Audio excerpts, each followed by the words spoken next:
Ladies and gentlemen, welcome back to 2P Press Start. I'm your host, GiantKiller, and today we're proud to present episode 39 of our Top 5 Hearthstone Plays of the Week. Now let's get right into the action with number 5.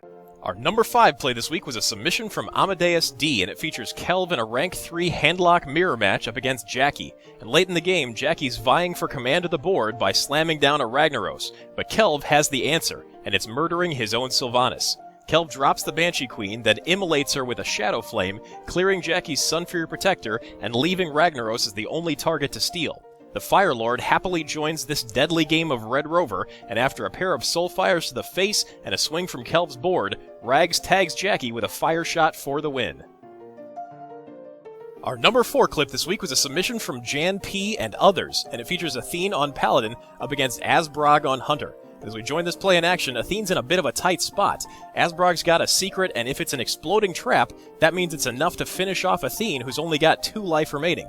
But Athene's got a pair of 8s and an ace in the hole. Rather than swinging with his Ashbringer, Athene drops a True Silver Champion and swings for the face, triggering the trap and taking 2 damage. But then he gains 2 health from the True Silver's effect to stay alive. After rising from the grave, Athene finishes off Asbrog with a swing from his Giants and celebrates his newfound immortality. Oh, I died and I came back from the death!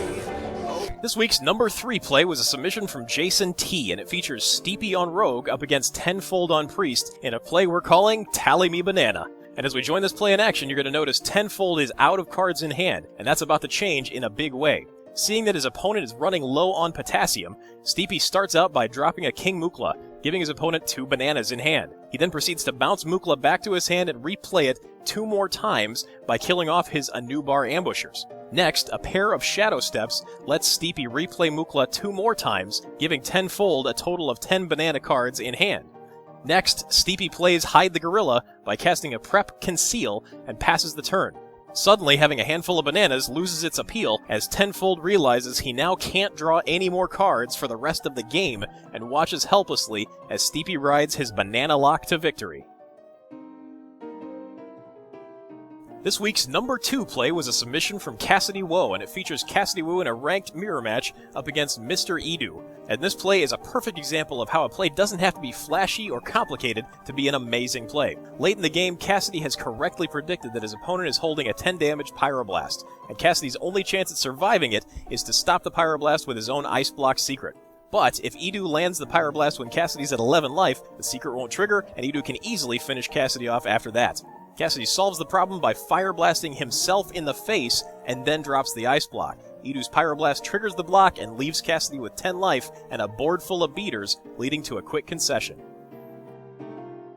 And this week's number 1 play is a submission from Adam B, and it features Razor running his Math Warrior deck up against Lavina on Mage. And in this play, Razor's attempting to take down a Mage with 33 effective health, but his Frothing Berserkers are up to the challenge thanks to Razor's avaricious arithmetic. He starts out by playing his Warsong Commander and 2 Frothing Berserkers who each gain charge.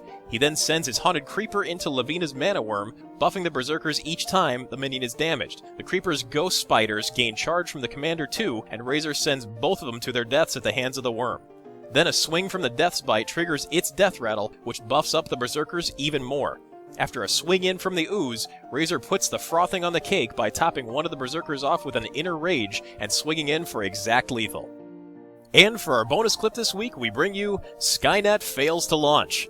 This bonus clip was submitted by Jeremiah D, and it features Sottle on Warlock up against one of those ubiquitous Hearthstone bots. In this game, the bot's actually managing to hold its own, and late in the game, the greedy bot goes in for the kill by slamming a Deathwing for massive value. Just one small problem: bots can't read. Having overlooked Sylvanas' ever-important Death Rattle effect, the AI manages to hand his opponent a 12/12 dragon and the win.